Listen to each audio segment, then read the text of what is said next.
شروع اللہ رب العزت کے بابرکت نام سے جو بڑا مہربان نہایت رحم کرنے والا ہے۔ تہجد نام ہے اس سکون کا جس میں اللہ سے طویل گفتگو ہوتی ہے۔ اے میرے اللہ، میں تیرا ہی محتاج ہوں، تجھ ہی سے مانگتا ہوں، کیونکہ مجھے یقین ہے کہ تو ہی میری حاجت روائی کرے گا۔ جب گزارش لاڈلی عبادت میں کی جائے تو لاڈلے کی دعا ادھوری کہاں رہ سکتی ہے؟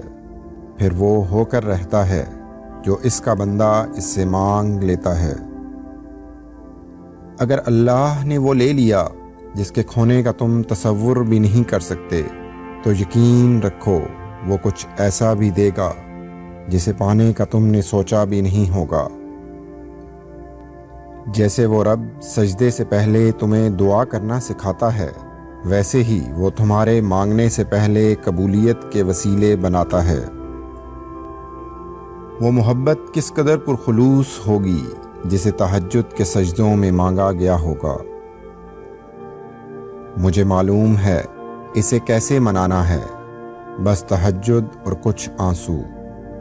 مصیبت کا مقابلہ صبر سے کرو اور نعمتوں کی حفاظت شکر سے۔ معجزے ہوتے ہیں، دعائیں سن لی جاتی ہیں، زخم بھر دیے جاتے ہیں، دل جوڑ دیے جاتے ہیں، کن فرما دیا جاتا ہے۔ صرف ایمان، توکل اور صبر کی بات ہے۔ تہجد کی دعائیں جب نصیب کے روبرو آ کر کھڑی ہو جاتی ہیں، تب کچھ بھی ناممکن نہیں رہتا۔ تب چار سو کن کی صدائیں گونجتی ہیں۔